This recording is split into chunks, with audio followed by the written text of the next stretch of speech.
Hi everyone, I'm Justine and I'm here with the cast of The Mortification of Fovea Munson. So the show opens on March 4th and runs until March 19th at the Kennedy Center. Hi, I'm Justine Icy Moral, and I play Phobia. Hi, I'm Regina Aquino. My pronouns are she, her, hers, and I play Mom in Lola Van. And I'm Sally Imbriano, she, hers, and I cover both of them. So if I could get a brief synopsis of the show. Um, well, there's this girl named Phobia, Hippocrates Munson, Mhm. and her summer plans get ruined because the lab reception. So first of all, she has parents who own a cadaver lab. And they They're practice on doctors. they're Your parents are doctors. Yes, right. They're doctors. See, I usually No, but like I always feel like that's I'm an like important. hopping around. That is very important. It's an important thing to note, especially within the Filipino identity, right? Because of the idea that so many Filipinos are doctors or nurses. I think that it's a notable thing to say that Phobia's parents are doctors. Yep. And that they want her to be a doctor too. Right. To take over the, Mhm. cadaver lab. So, she has a fight with a friend and also has the parents' lab receptionist, Whitney, runs away with her boyfriend to Florida. And so Phobia has to work at the cadaver lab for the summer. And she hears a noise from the back and discovers three disembodied heads who ask her a favor. Now there is also this wonderful Lola Van who is creeping around, and she's fabulous, played by the lovely Regina Aquino. And yeah, do you want to take it from there? Do you want to take it from here? Yes, please. So yeah, I think so oh my God. Phobia is 12, right? And she's going through, all the things that kids that age go through.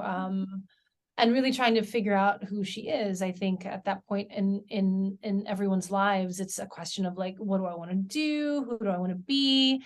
Trying to figure out what their actual identity is. And when you come from a home where your parents want you to be a certain thing, that becomes and you struggle against that. That's like the challenge of like how you communicate that about yourself, and maybe they know what's best for me, but if that's not what I want to do, how do I voice that? And what's interesting is that her Lola, her Grandma Van, becomes a part of that journey of helping her learn how to embrace exactly who she is and to live in the moment and let those discoveries happen for her in the moment, and that she can do that with confidence for herself, and that she doesn't have to make choices that her parents want her to make, that the person that might know what's best for her is herself. So Lola Van becomes, and Lola Van also is going on her own journey of self-discovery. So it's an interesting thing where Lola Van is modeling discovery and just being present and aware and loving to the people that you're with and loving to yourself. She's modeling that behavior for Fovea. So that's an interesting journey parallel that happens. And a lot of crazy things happen. There may or may not be, zombified heads. There may or may not be disembodied frogs and nightmares and really, really cool, fun special effects that happen as well. A lot happens in the 75 minutes. But these characters are Filipino women. And it is set up from the beginning in one of the first songs. Fovea sings about how her grandmother came from the Philippines to give her family a better life. And it's a journey of discovery for Fovea, and because she doesn't know much about her Filipino history. So, and I think that's something that a lot of young Filipinos, specifically first and second generation Filipinos, feel, which is, I think, the thing that I'm most proud of in performing this show is having real, authentic Filipino representation, and asking those questions of identity and assimilation, and how do we celebrate being Filipino in our own way? Absolutely. Yeah. So this show is an adaptation of the 2018 novel by Mary Wynne Hyder. So have you all heard of the book before? Like, how'd the show get on your radar? Well, I think I was in the original workshop that happened over the pandemic. The Kennedy Center had been working with Mary Wynn and Justine and Graham, the director, in developing this into a theatrical piece. And so they had various workshops, and I was called in to help read the initial script on Zoom, actually, during the pandemic in December of 2021. And by February of 2022, we were in this building. It was exactly a year ago, and we were doing the musical workshop. So that's when you came into the process, and that was the first time that I had heard the music. So even though I knew what the story was, and had been asking questions about like, how are we uplifting the Filipino identity? What are the things that are uniquely Filipino in the script? It became even more enlivened when we actually heard the music in February, and then Justine was there, and that was when that was really the first time that we had like Filipino performers in the room with the Filipino composer singing these songs. And then you came in the workshop in October, right? Correct. Yes, I took over for Regina. She was booked and blessed. So I was able to play Mom and Lola Van in the October workshop. So I'm guessing it had 2 workshops, February and October. Yeah, because I think the that reading was before. Yeah, because the reading was at the end of the February workshop, and then your workshop was like puppetry focused, but also they did have other. I wasn't there, but like I know that they were saying that they were going to have a puppetry workshop, but I know that they workshopped everything, right? At that time, they were still looking at the disembodied box. So we have I don't know. Spoiler! It's a spoiler, but we have a set piece where if you like get into the box, it looks like you have no body, and your head sitting on top. So Justine gets to get into that for this. So they introduced that at the workshop to see if it could work and whose bodies it could work for. It's a pretty cramped space, right? So yeah, that workshop in October was 1 week long. I got to sing all of the music, which I absolutely loved. And then they invited me back to understudy this, what is it, February? February? Yeah, it's February. Fast.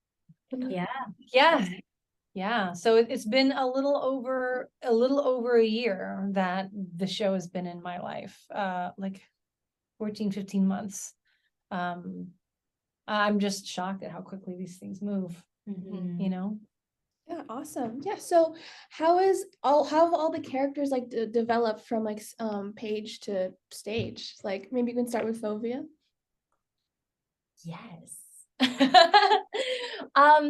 Well, it's interesting. I think the process of looking at especially some of the music and like who sings what and how that helps each character's journey. And I've seen from last year, there were certain songs or certain things that were moved around that got put into my track. And I think that happened because and I think that happened and I think that happened because of You're good. Sorry. Sorry.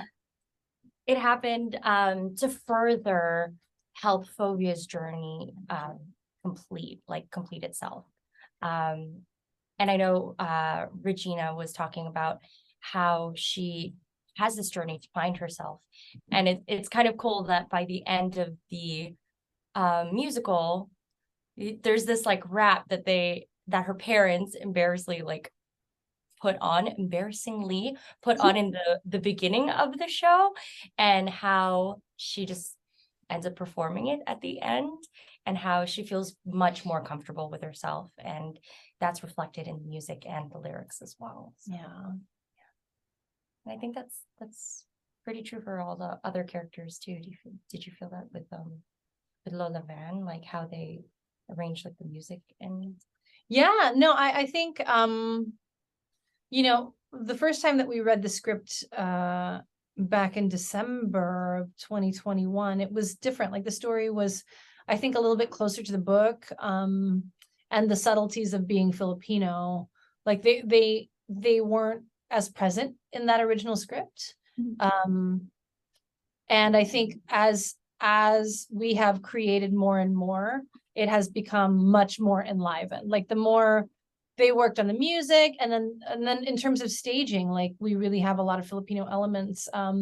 with like the snacks that Lola Van eats, or like the decoration on you know, on like parts of the set, and like the props. Like those are ways in which we can enliven Filipino-ness without having to talk about it, which I think is what's beautiful, is that we are Filipino without like showcasing or making the play about the Filipino identity or what that means.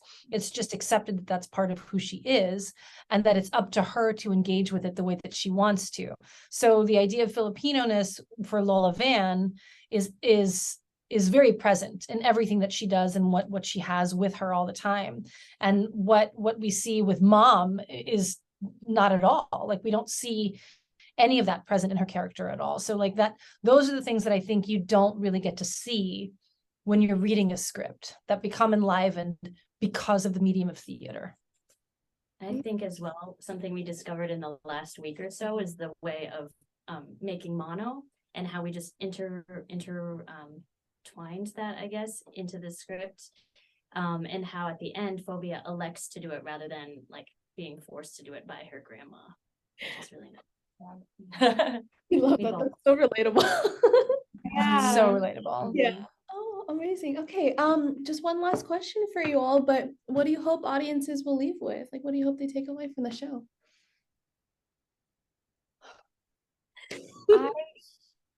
I hope that audiences will be able to relate to the characters on stage.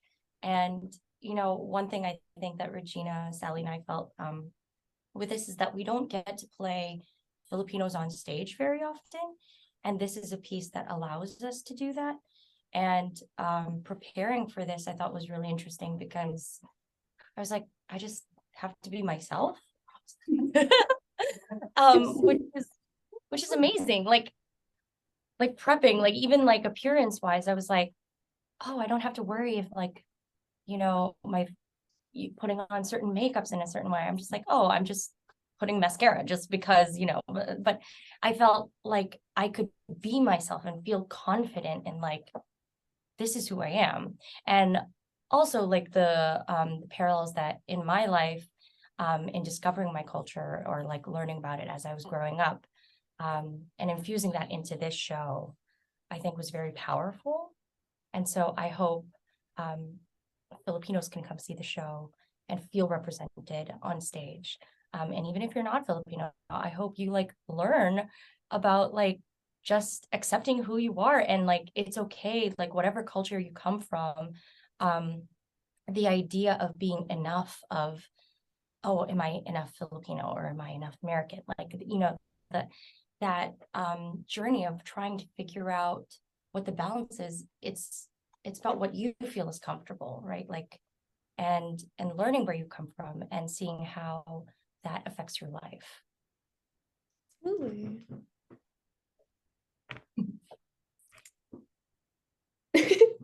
That was, I mean, that encapsulated it. I think the quote from the show that I really love is when Fovea finally says, "Mom, Dad, I don't want to be a doctor." And they're like, oh, they're taken aback initially. And they're like, what about this other medical field, like a dentist? And like, no. I think I need to be clear. I don't want this for myself.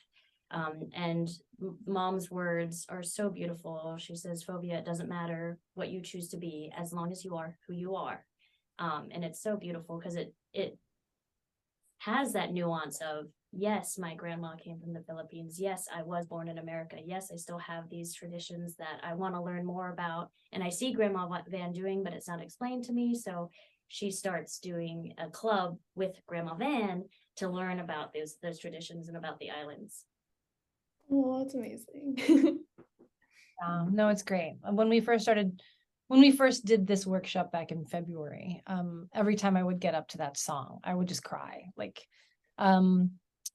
because it's so beautiful. And there have been many instances throughout this entire process where just randomly in rehearsal we'll be running a scene, and the weight and the impact of what it is that we are doing in terms of representation and what a gift it is will hit me in the moment, and I'll just start crying, and like I won't be able to finish the song. Like I push through it, you know, but like it is truly heartfelt. I've been acting professionally, and I even performed in the Philippines, and I've never performed as a Filipino character before.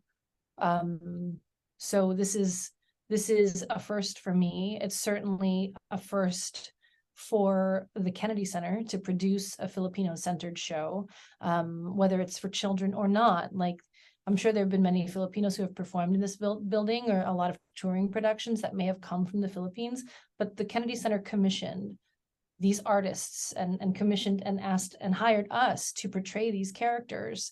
And that's a first in the history of the Kennedy Center. And for me, what I want audiences to see, I'm going to speak specifically for myself, is I want Filipino children to see themselves on stage. I want Filipino parents to see themselves on stage. I want my culture and my community to be proud of themselves and to know that they belong at the Kennedy Center, and that they belong on stage, and that our stories should be told.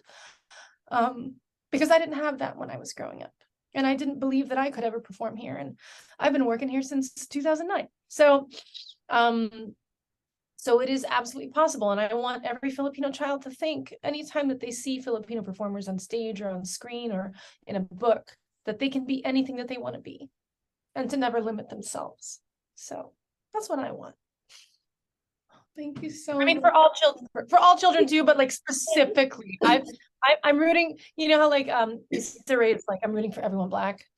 I'm rooting for all the Filipino children. I just want as many Filipino children to come in here as possible. Yeah. Thank you so much for your time and just being here with me today. So again, the show opens on March 4th and runs until March 19th in the Kennedy Center. The link to the tickets will be in the bio. And so thank you so much once again. And I can't wait to see the show myself.